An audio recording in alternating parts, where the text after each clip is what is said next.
چنانچہ مولانا شبیر احمد عثمانی صاحب مفتی تقی عثمانی صاحب کے ماموں مولانا شبیر احمد عثمانی صاحب کھڑے ہوئے اور 2.25 گھنٹے کی تقریر کی. دیکھیں ہندوستان کو اللہ نے بڑا علم دیا ہے. ہندوستان پاکستان کو اس وقت بھی سعودی حکومت کے کئی معاملات ہیں جو شیخ الاسلام مفتی تقی عثمانی صاحب حل فرماتے ہیں. ان کے بڑے بڑے مفتیان کرام پیچھے ہو جاتے ہیں. تو لگے کہ عجیب الہندی، ہندی کو جواب دو تو سارے چپ. عجیب الہندی، ہندی کو جواب دو سارے چپ. مفتی اعظم کو بلاؤ، شیخ سعود مفتی اعظم کو بلاؤ. عجیب الہندی، ہندی کو جواب دو. اس کو کون جواب دے سکتا ہے؟ دیوبند کا بڑا ہوا، اس کو کون جواب دے سکتا ہے؟ چنانچہ گنبد خضرا ویسے ہی قائم ہے. اچھا، آپ کے ذہن میں سوال آئے گا کہ قبر کے اوپر تو گنبد بنانا جائز نہیں ہے، تو گنبد خضرا تو قبر کے اوپر ہے. نہیں جی، گنبد خضرا قبر کے اوپر نہیں ہے. گنبد خضرا آقا صلی اللہ علیہ وسلم کو گھر کے اوپر ہے، صرف قبر کے اوپر نہیں ہے. گنبد خضرا ہمارے آقا صلی اللہ علیہ وسلم کے گھر کے اوپر ہے. چنانچہ جنہوں نے بنایا تھا وہ بھی عقل رکھتے تھے، وہ بھی فہم رکھتے تھے. انہوں نے قبر پر گنبد نہیں بنایا، انہوں نے آپ کے گھر پہ گنبد بنایا. اس کی پوری تاریخ ہے، میں نے کئی جگہ بیان کی ہے، میں دوبارہ اس میں جاؤں گا تو لمبا ہو جائے گا. تو آج دیکھتے ہیں آپ گنبد خضرا کے اوپر ایک ڈھکن نما چیز بنی ہوئی ہے. اگر آپ کبھی غور سے دیکھیں تو آپ کو نظر آئے. اس کی پوری تاریخ ہے، ہم اس پہ نہیں جاتے. یہاں پر اللہ رب العزت نے سورہ مائدہ کی آیت نازل کی، یا ایھا الذین آمنوا اذکروا نعمت اللہ علیکم اذ ہم قوم ان یبسطوا الیکم ایدیہم فکف ایدیہم عنکم. اللہ رب العزت نے فرمایا کہ اے ایمان والو، اللہ کی ان نعمتوں کو یاد کرو جو نعمت اللہ نے تم کو دی ہے کہ اذ ہم قوم، جب قوم نے تمہارے خلاف چڑھ ڈھوڑنے کا ارادہ کیا کہ وہ تمہارے اوپر ہاتھ بڑھائیں، فکف ایدیہم عنکم، تو اللہ نے ان کے ہاتھوں کو تم سے روک دیا، یعنی تم سے ہٹا دیا. تو یہ غزوہ غطفان ہوا ہے. آپ صلی اللہ علیہ وسلم محرم صفر کا مہینہ وہاں پر رہے اور ربیع الاول کے مہینے میں واپس آگے، بعض روایت کے مطابق جس کو علماء نے ترجیح دی ہے. پھر جمادی الاولیٰ کے اندر آپ صلی اللہ علیہ وسلم نے ایک اور علاقہ ہے، علاقے کا نام ہے بحران. علاقے کا نام بحران ہے. وہاں پر قبیلہ بنی سلیم تھا. یہ قبیلہ بنی سلیم تھا، انہوں نے یہی ارادہ کیا کہ کہیں مدینہ شریف کے اوپر حملہ کرتے ہیں اور مسلمانوں کو نقصان پہنچاتے ہیں. دیکھو جی، جب بھی حکومت قائم ہوتی ہے تو حکومت کے قیام کے ساتھ بہت سے معاملات ایسے ہوتے ہیں، بہت سے معاملات اور مسائل اس نوعیت کے ہوتے ہیں جس سے دشمن کو آپ کا وجود برا لگتا ہے، دشمن کو آپ سے خطرہ محسوس ہوتا ہے. چنانچہ دشمن آپ کو ختم کرنے کی کوشش کرتا ہے. آپ صلی اللہ علیہ وسلم کے ساتھ بھی اس نوعیت کے معاملات اور مسائل ہوئے. چنانچہ قبیلہ بنی سلیم تھا، قبیلہ بنی سلیم نے بھی یہی کیا. چنانچہ آپ صلی اللہ علیہ وسلم 300 صحابہ کو لے کر گئے، انہوں نے بھی مقابلہ نہیں کیا، مقابلہ کیے بغیر وہاں سے ہٹ گئے. اللہ. آپ صلی اللہ علیہ وسلم کی بیٹی ہیں حضرت رقیہ. جب آپ صلی اللہ علیہ وسلم غزوہ بدر میں تھے تو حضرت رقیہ کی طبیعت شدید ناساز تھی. غزوہ بدر تو اتفاقاً ہوا تھا، بڑی تفصیل ہے، میں اس کو سنا چکا ہوں، تقریباً 1.5 گھنٹے کا ہم نے بیان کیا تھا یہاں پر. تو غزوہ بدر کے لیے جب آپ صلی اللہ علیہ وسلم نکلے تھے تو اصل میں تو ایک قافلہ تھا، اس قافلے کے اوپر حملہ کرنا تھا، کوئی غزوہ بدر وغیرہ نہیں ہونا تھا. تو آپ نے کہا کہ عثمان تم یہاں پر رک جاؤ، ہم جا کے دیکھ لیتے ہیں. تو تم رقیہ کے ساتھ رکنا. آپ صلی اللہ علیہ وسلم کی بیٹی کا نام کیا جی؟ رقیہ. بور تو نہیں ہو رہے آپ لوگ؟ ہاں جی، مسئلہ تو نہیں؟ ہاں جی. تو رقیہ بیمار ہوئی اور غزوہ بدر کے دن ان کا انتقال ہو گیا. تو حضرت عثمان بن عفان رضی اللہ عنہ نے ان کو دفن کیا، اور دفن کرنے کے بعد جب نکل رہے تھے تو آپ صلی اللہ علیہ وسلم غزوہ بدر سے واپس تشریف لا رہے تھے.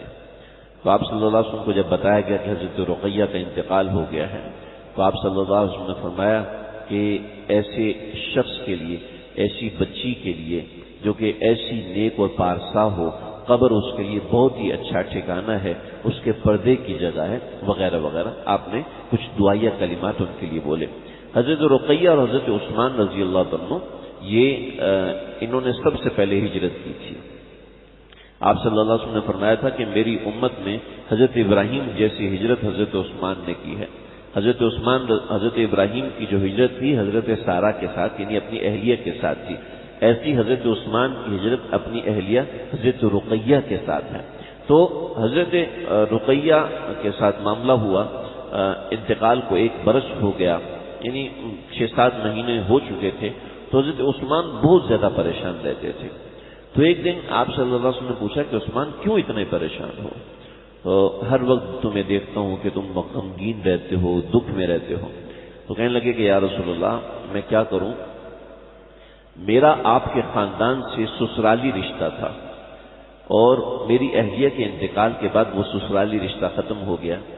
جو میرا بچہ ہوا تھا، ان کا ایک بیٹا پیدا ہوا تھا، ان کا نام تھا عمر، تو حضرت عثمان کو اس وجہ سے ابو عمر کہتے تھے۔ تو ایسا ہوا تھا، ان کا بچہ تھا 1 یا 1.5 سال کا تھا، تو ایک مرغا وہاں پر تھا، اس نے بچے کی آنکھ کے اندر چونچ ماری، تو چونچ میں کوئی زہر لگا تھا یا کیا تھا، تو وہ آنکھ تھوڑے دنوں میں مزید خراب ہوتی گئی اور بچے کا کچھ دنوں کے بعد انتقال ہو گیا۔ تو حضرت عثمان کے بیٹے کا انتقال ہو چکا تھا، لیکن حضرت عثمان کے اس بچے کی وجہ سے حضرت عثمان کو ابو عمر کہتے تھے، اور حضرت رقیہ کا بھی انتقال ہو گیا، یعنی آپ کی بیٹی کا بھی انتقال ہو گیا اور آپ کے نواسے کا بھی انتقال ہو گیا۔ تو جو رشتہ تھا وہ رشتہ ختم ہو گیا، تو پریشان تھے۔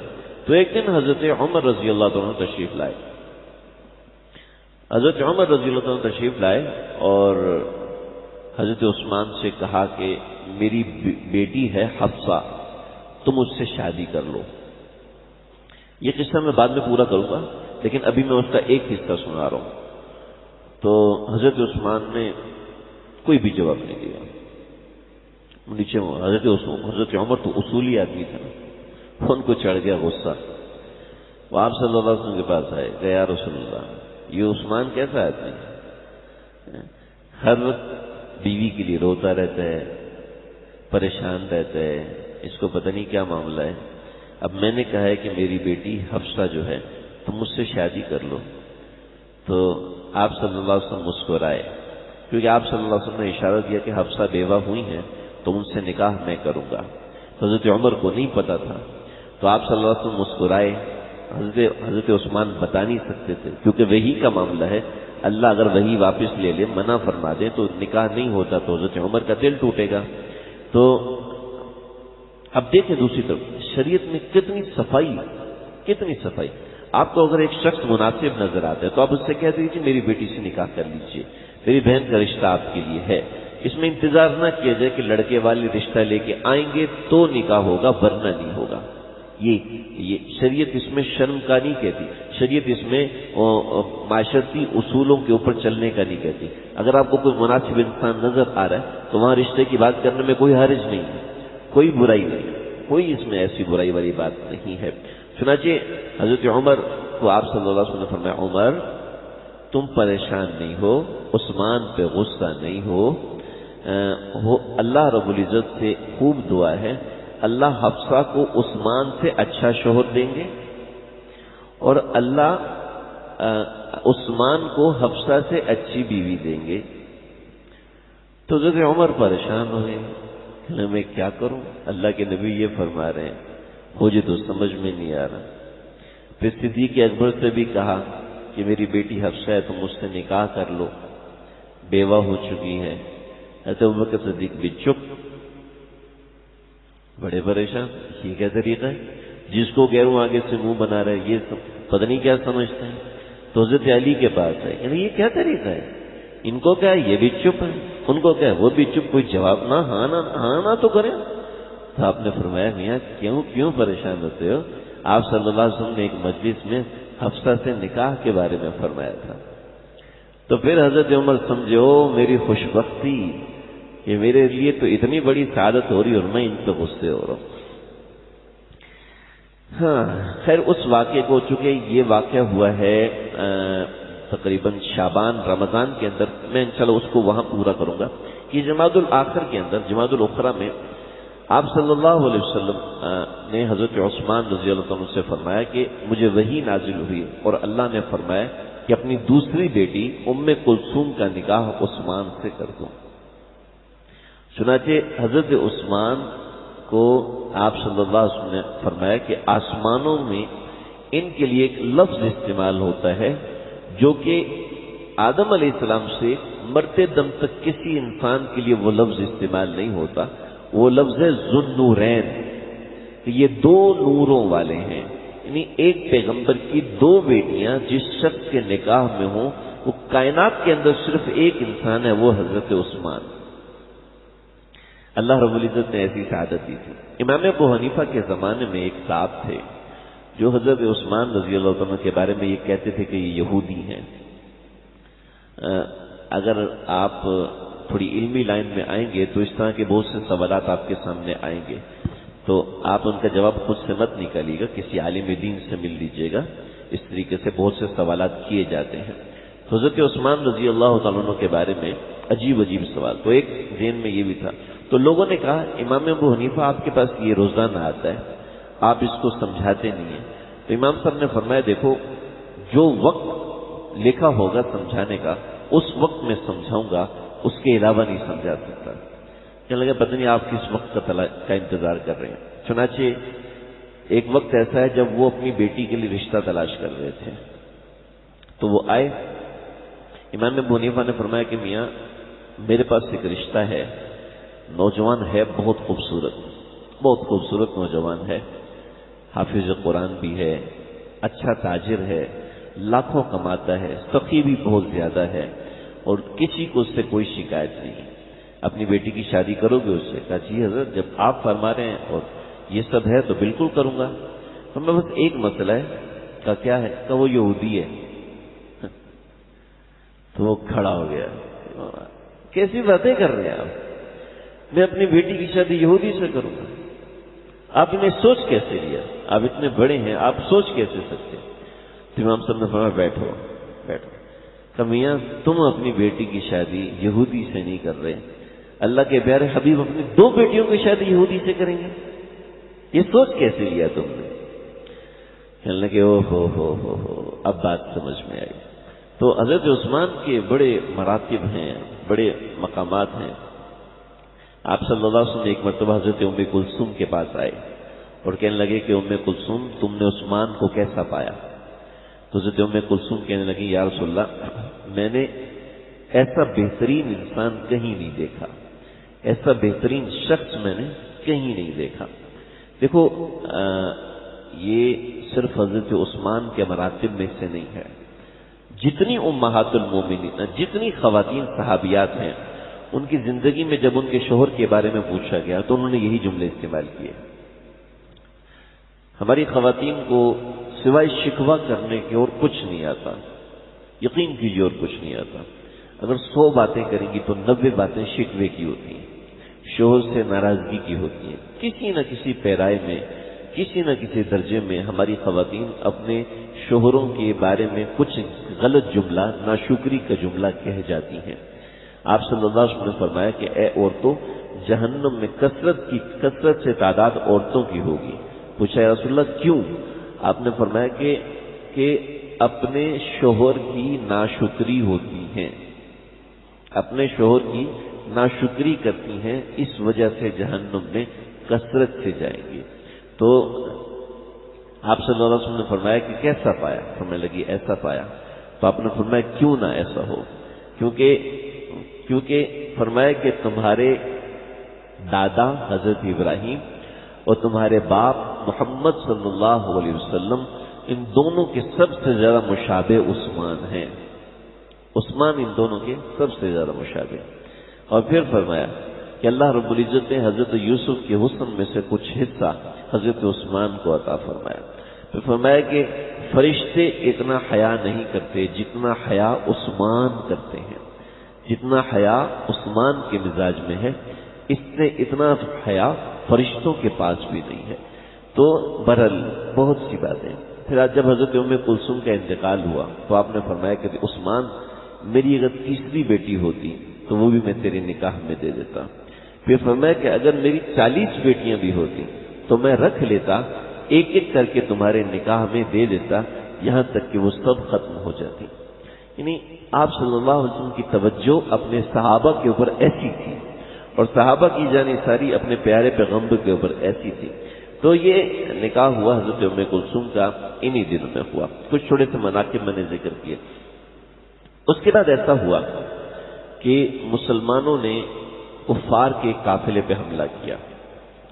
یہ بات ایسی ہے جو خاص طور پہ آپ جو اسکول کالج کے پڑھنے والے لڑکے ہیں آپ کو سمجھنا بہت ضروری ہے۔ ہو سکتا ہے آپ کے سامنے کبھی اس طرح کا پیچا نہ پڑا ہو، لیکن آپ کو پتا ہونا چاہیے، ایمان کا تقاضا بھی ہے، پتا ہونا چاہیے۔ غزوہ سریہ زید بن حارثہ یہ بھی اس کے بعد ہوا ہے، یعنی 30ویں صدی ہجری میں ہوا ہے۔ سریہ زید بن حارثہ جمادی الاخری میں ہی ہوا ہے، جب حضرت عثمان کا حضرت ام کلثوم سے نکاح ہوا ہے تو اس کے ساتھ یہ سریہ بھی ہوا۔ سریہ کسے کہتے ہیں؟ سریہ اسے کہتے ہیں جو لینٹر میں ڈلتا ہے، یہی ہوتا ہے؟ نہیں، سریہ لینٹر میں ڈلنے والا نہیں ہوتا ہے، وہ تو انگلش کا سریہ ہے نا، عربی کا سریہ اور ہوتا ہے۔ عربی کا سریہ ہے کہ جو لشکر آپ صلی اللہ علیہ وسلم نے دشمن کی سرکوبی کے لیے بھیجے، دشمن کو ختم کرنے کے لیے بھیجے ہیں، تو اس میں آپ خود نہیں گئے تو اس کو سریہ کہتے ہیں، اگر آپ خود گئے ہیں تو اس کو غزوہ کہتے ہیں۔ سمجھ؟ سریہ اس لشکر کو کہتے ہیں، اس جنگ کو کہتے ہیں جس میں آپ شریک نہیں ہوئے صلی اللہ تعالی علیہ وسلم۔ ٹھیک ہے جی، سمجھ رہے میری بات؟ یہ سریہ بھی ایک قرضہ نامی مقام ہے، قرضہ نامی ایک چشمہ ہے، اس کی طرف بھیجا تھا۔ ہوا یہ تھا کہ غزوہ بدر میں کفار مارے گئے، ہار گئے، تو اب یہ لوگ سونا چاندی کی تجارت کے لیے شام کی طرف جاتے تھے، تو انہوں نے مدینہ کے قریب کا علاقہ چھوڑ کے دور کا علاقہ اپنایا، اور یہ کرب کے علاقے سے گزرا کرتے تھے۔ ایک دور کا علاقہ سمندر کے قریب کا تھا، یہ تقریباً آج کل 450 کلومیٹر کا فاصلہ کہہ دیں اس کو، اتنا بڑا فاصلہ ہے۔ تو یہ وہاں سے جا رہے تھے۔ ہوا یہ کہ نعیم بن حارثہ ایک شخص ہیں جو بعد میں مسلمان ہوئے، اس وقت مسلمان نہیں تھے، تو یہ نعیم بن حارثہ، سلید بن نعمان اور کنانہ بن ابی الحقیق، یہ تینوں چاروں حضرات بنی نذیر آئے۔ اللہ، بنی نذیر، کیسے سمجھو؟ پر مدینہ کے قریب ایک قبیلہ تھا بنی نذیر، وہاں پر آئے بنی نذیر۔ تو بنی نذیر میں آئے اور انہوں نے رات میں شراب پی۔ شراب اس وقت تک شریعت میں حرام نہیں ہوئی تھی، 3 ہجری کے آخر میں شراب حرام ہوئی ہے، اس کا میں ساری بات بتاؤں گا انشاءاللہ۔ تو یہ لوگ یہاں پر آئے اور انہوں نے رات میں شراب پی۔ شراب پیتے ہوئے انسان بہک جاتا ہے، اور جو دماغ کی باتیں زبان سے بول دیتا ہے اس کو پتہ نہیں چلتا۔ تو سلید بن نعمان یہ بھی تھے، شراب پی رہے تھے۔ تو نعیم بن حارثہ نے کہا کہ بھئی تمہیں پتہ ہے کہ ہمارا ایک بہت بڑا قافلہ، بڑا زبردست مال سونا اور چاندی کا لے کر یہاں سے گزرے گا، تو اس کی جو سرکردگی فلاں لوگ کر رہے ہیں، تو ہمارا وہاں سے بڑا پیسہ آنے والا ہے، کیونکہ اتنا سونا اور چاندی جا رہا ہے۔ تو کہنے لگے صفوان بن امیہ، حویطب بن عبد العزیٰ، یہ دونوں اس کے ساتھ جا رہے ہیں، یہ بہت بڑے تاجر ہیں، انہوں نے بڑا کمانا ہے اور لے کے آنا ہے، ہم نے ساری انویسٹمنٹ اس میں ڈالی ہے، وغیرہ وغیرہ وغیرہ۔ یہ ساری باتیں اس نے کہیں۔ جب یہ ساری باتیں اس نے کہیں تو سلید جو تھے وہ صحابی رسول تھے صلی اللہ علیہ وسلم، ان کے کان کھڑے ہو گئے، کہنے لگے یہ تو بڑی کام کی بات ہوئی۔ آپ صلی اللہ علیہ وسلم کے پاس آئے، کہا یا رسول اللہ، کفار کا قافلہ جا رہا ہے اور آپ اس کے اوپر حملہ کروائیں۔ آپ نے حضرت زید بن حارثہ کے ساتھ تقریباً 300 بندوں کو بھیجا، 100 بندوں کو بھیجا کہ اس قافلے پہ حملہ کریں، اور اس قافلے نے جو سامان ہے وہ لوٹ کے لے آئیں۔ یہاں پر بہت سے مغربی مفکرین اور یہودی اور اس طرح کے لوگ، تمہارا اسلام کیسا اسلام ہے؟ یہ تو لوٹ مار کا اجازت دیتا ہے جی، یہ لوٹ مار کی اجازت دیتا ہے۔ لیکن سوال کو اتنے غلط انداز سے کیا جاتا ہے جس کا حقیقت سے کوئی تعلق نہیں ہوتا۔ ٹھیک ہے، آپ مجھے بتائیں، کسی مولوی صاحب نے قرآن کی کسی آیت میں، کسی حدیث میں لوٹ مار کی اجازت ہے جی؟ ویل للمطففین، ارے آپ نے اگر اتنا سا بھی زیادہ غلط تول دیا ہے تو اللہ کہتے جہنم میں جلو گے۔ اتنا سا بھی ایک چارانے کے برابر بھی لوٹو گے تو خیر نہیں. اور ہمارا اسلام لوٹنے کی اجازت دے کیسے سکتا ہے جی؟ اور یہاں پر آپ صلی اللہ علیہ وسلم لوٹنے بھیج رہے ہیں، تو اس کا مطلب بس پیس آف انفارمیشن کچھ مسنگ ہے جس کو کفار استعمال کر رہے ہیں. سمجھ رہے جی؟ دیکھو پولیس آتی ہے اور بندے کو اٹھا کے لے جاتی ہے، اس کو آپ کیا کہتے ہیں؟ اغوا کہتے ہیں، گرفتار کرنا کہتے ہیں؟ اغوا کہتے ہیں یا گرفتار کرنا کہتے ہیں؟ اس نے بھی تو زبردستی اٹھایا اور اغوا کرنے والا بھی زبردستی اٹھا رہا ہوتا ہے. تو اس کو سمجھیں ذرا. جو دشمن کے مال پر اٹیک کر کے اس پہ قبضہ کرنا اور ہے، اور ایک عام آدمی کے مال کے اوپر قبضہ کرنا، اس کو لوٹ مار اور ڈاکہ کہتے ہیں. اور اس کو لوٹ مار اور ڈاکہ نہیں کہتے، اس کو جنگ کی تیاری کرنا کہتے ہیں. سمجھ رہے جی؟ اس کو جنگ کی تیاری کرنا کہتے ہیں. لہذا آپ صلی اللہ علیہ وسلم نے جو کام کیا ہے وہ جنگ کی تیاری ہے. وہ اپنے دشمن کو کمزور کرنا ہے، اور جنگ کی تیاری میں دشمن کو کمزور کرنا ہے کہ نہیں؟ جی امریکن اتنی دور سے ہمارے پاس لڑنے آئے، ہم کو کھانا تو کھلائیں گے نا. انہوں ہمارے بچوں کو مارنے آ رہے ہیں کہ بھوکے نہ مر جائیں.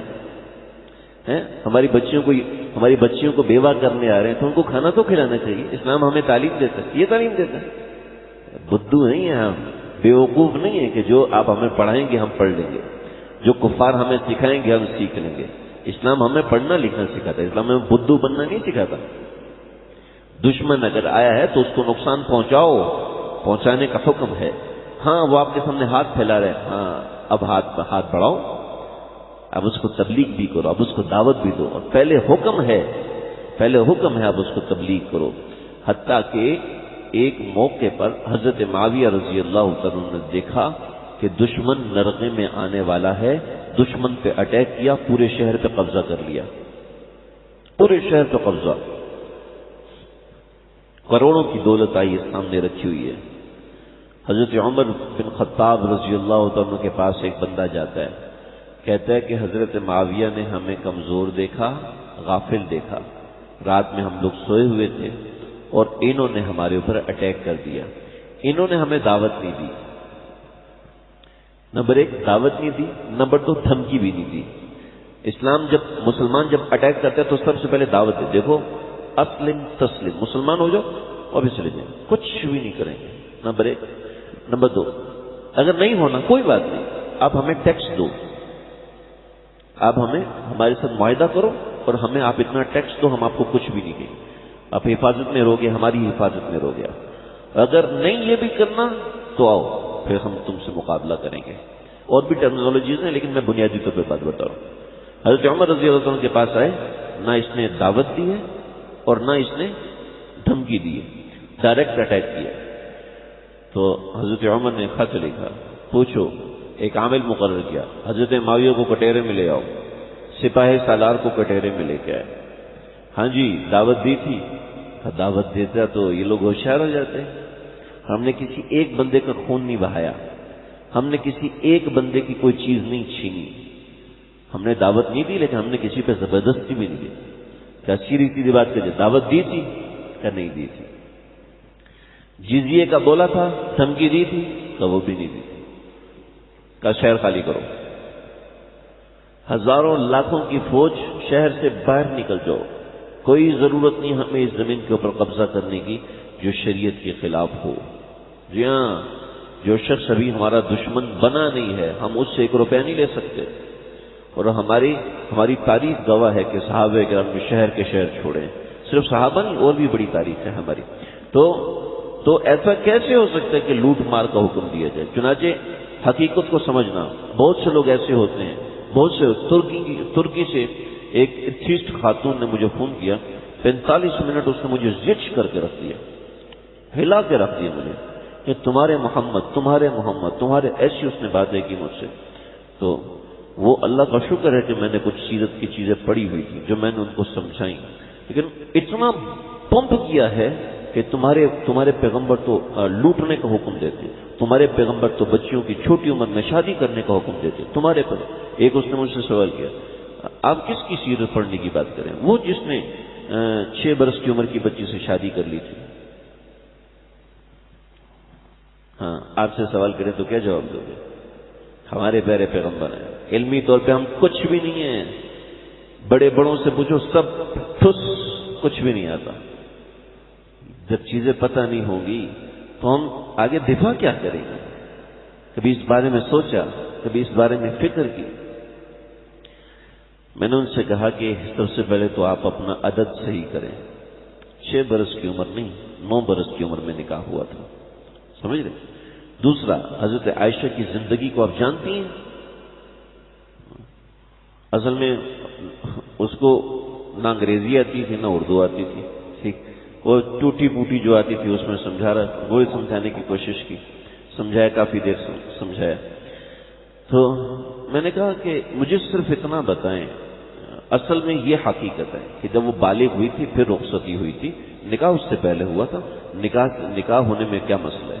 اور رخصتی ہوئی تھی، بقیہ سب معاملات تو رخصتی کے بعد ہوئے تھے۔ لیکن ایک بات، ایک مسئلہ، حضرت عائشہ صدیقہ رضی اللہ عنہ کے والد حضرت ابوبکر صدیق اور ان کی والدہ ام رومان، ان کو کوئی مسئلہ نہیں، آپ کو کیا مسئلہ ہے؟ سمجھ میں آ رہی ہے بات؟ ان کو کوئی مسئلہ ہی نہیں ہے، وہ خوش ہو رہے ہیں، اور آپ کو مسئلہ ہے۔ اس کا مطلب یہ ہے کہ درمیان میں کچھ ایسی باتیں ہیں جو آپ کو پتہ نہیں ہے۔ وہ اپنی بیٹی پہ ظلم کریں گے؟ کوئی باپ اپنی بیٹی پہ ظلم کرے گا؟ کوئی ماں اپنی بیٹی پہ جان بوجھ کے ظلم؟ کوئی ایک تاریخ کا ایک سنگل سینٹنس، کوئی ایک ورڈ ایسا نہیں ہے کہ ابوبکر صدیق کو اعتراض ہو گئی عمر کا مسئلہ ہے، حضرت ام رومان کو اعتراض ہو کہ عمر کا مسئلہ ہے۔ اس کا مطلب ہے درمیان میں کچھ ایسی چیز ہے۔ اللہ رب العزت نے سیدنا عائشہ صدیقہ رضی اللہ عنہا کی ایسی تربیت کی تھی کہ 9 برس کی عمر میں وہ 15 برس کی لگتی تھی، اور 12 برس کی عمر میں وہ 20-22 سال کی بچی لڑکی لگتی تھی جب ان کی رخصتی ہوئی تھی۔ چنانچہ آپ صلی اللہ علیہ وسلم کا قد جو روایتوں میں آتا ہے تقریباً 6 فٹ کے قریب تھا۔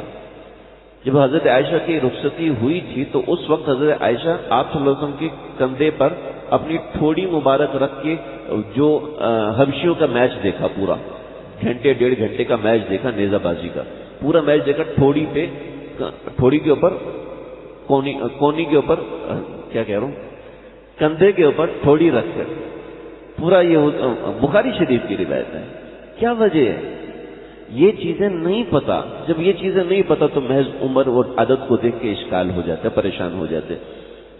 چنانچہ جو آپ صلی اللہ علیہ وسلم نے قافلے کو لوٹنے بھیجا، بالکل یہی کام کرنا چاہیے تھا، اپنی فوجی طاقت کو مستحکم بنانے کے لیے آپ صلی اللہ علیہ وسلم نے بالکل صحیح معاملہ فرمایا۔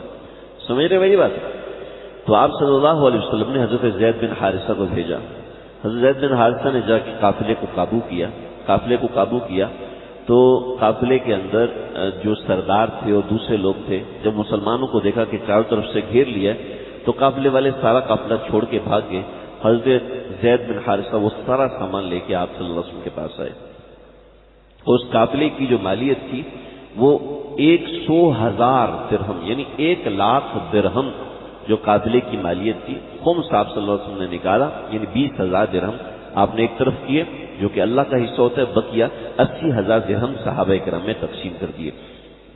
تو یہ مسلمانوں کی مالی حیثیت کو مستحکم کیا۔ حضرت زید بن حارثہ رضی اللہ عنہ بڑے جلیل القدر صحابی ہیں۔ جب بھی حضرت زید بن حارثہ کسی لشکر میں شامل ہوئے ہیں تو آپ صلی اللہ علیہ وسلم نے امیر حضرت زید بن حارثہ کو ہی بنایا ہے۔ حضرت زید بن حارثہ رضی اللہ عنہ یہ غلام تھے آپ صلی اللہ علیہ وسلم کے۔ جب یہ بچے تھے تو آپ صلی اللہ علیہ وسلم کی اہلیہ حضرت خدیجہ اور ان کے بھتیجے حکیم بن حزام نے ان کو خریدا تھا، اور حکیم بن حزام نے خرید کے حضرت خدیجہ کو آگے بیچ دیا، اور حضرت خدیجہ نے حضرت زید بن حارثہ کو آپ صلی اللہ علیہ وسلم کو ہدیہ کر دیا۔ تو آپ صلی اللہ علیہ وسلم، میں انشاءاللہ کبھی موقع ہوا تو بتاؤں گا غلامی کی کیا کانسیپٹس ہیں، غلامی کے بارے میں کیا چیزیں ہیں۔ ابھی بس میں اس کو ختم کر رہا ہوں، یہیں پر روک رہا ہوں۔ تو حضرت زید بن حارثہ آپ صلی اللہ علیہ وسلم سے 10 برس چھوٹے تھے، غلاموں میں سب سے پہلے اسلام لانے والے تھے۔ ایسا ہوا کہ حضرت زید بن حارثہ کہ جو والد تھے ان کو پتہ چلا کہ زید بن حارثہ مکے میں ہیں، چنانچہ زید بن حارثہ کے والد آئے اور چچا آئے اور کہنے لگے کہ آپ زید بن حارثہ ہمیں بیچ دیں، جتنے کا آپ نے خریدا ہے اتنے میں ہمیں بیچ دیں۔ تو آپ نے فرمایا دیکھو تمہارا بیٹا ہے تو مجھے رکھنے کا کیا حق ہے، لیکن اتنا میں کہوں گا کہ اس سے پوچھ لیں، اگر وہ آپ کے ساتھ جانا چاہتا تو چلا جائے، میں آپ سے کچھ بھی نہیں لوں گا، اور اگر وہ میرے ساتھ رہنا چاہتا ہے تو پھر آپ کو چاہیے کہ اس کو میرے پاس چھوڑ دیں۔ کہنے لگے یہ کیا بات ہوئی، باپ کو چھوڑ کے وہ کسی غیر کے ساتھ غلام بن کے رہے گا، ایسا کیسے ہو سکتا ہے؟ نوکر بن کے رہنا پسند کرے گا، بیٹا بن کے رہنا پسند نہیں کرے گا، ایسا کیسے ہو سکتا ہے؟ بلائیں اس کو، زید بن حارثہ کو بلایا تو آپ کو پتا تھا ظاہری بات ہے چلا جائے گا۔ زید بن حارثہ کہنے لگے نہیں نہیں نہیں نہیں، میں آپ صلی اللہ علیہ وسلم کو ابھی نبوت نہیں ملی، ٹھیک ہے جی، ابھی نبوت نہیں ملی۔ زید بن حارثہ آپ کو پہچان رہے ہیں اور کہنے لگے کہ آپ صلی اللہ علیہ وسلم جیسی شخصیت کے سامنے اس جیسے کئی باپ قربان۔ تو حارثہ کہنے لگے اے افسوس ہے تجھ پر، تو باپ کے مقابلے میں ایک اجنبی شخص کو ترجیح دیتے ہیں، خبردار ان کو اجنبی نہیں بولنا، ان کے جیسے مکارم اخلاق میں نے کسی میں نہیں دیکھے۔ تو آپ کی آنکھوں میں آنسو آ گئے، آپ نے ہاتھ پکڑا، مکے میں آئے، حجر اسود کے پاس کھڑے ہو کے اعلان کیا یہ آج سے زید بن محمد ہیں، زید بن حارثہ نہیں ہے، آج سے زید بن محمد ہیں۔ غلاموں کو کہاں بٹھایا، نہیں، اور نوکر کی تو پھر بھی حیثیت، غلام کی اس سے بھی کم حیثیت ہوتی تھی۔ نوکر کو آپ تھپڑ مارے وہ کمپلین کر دے گا، نوکر کو اگر آپ جان سے مارے تو آپ کو بھی پھانسی ہوگی، لیکن غلام کو مارنے کی کوئی ویلیو ہی نہیں تھی۔ نہیں، غلام اس سے بھی کیا گزرا تھا، غلام کو شریعت اور اسلام نے کتنا اونچا مقام دیا، کتنا بڑا مقام دیا کہ حضرت زید بن حارثہ جہاں ہوتے، جس لشکر میں ہوتے، امیر حضرت زید بن حارثہ کو بنایا جاتا۔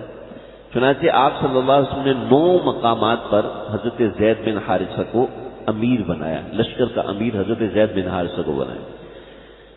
جنگ بدر سے لے کے جنگ موتا تک تمام جنگوں میں شریک ہوئے۔ غزوہ مریسہ میں آپ صلی اللہ علیہ وسلم نے حضرت زید بن حارثہ کو اپنی جگہ پر مدینہ میں اپنا قائم مقام مقرر فرمایا۔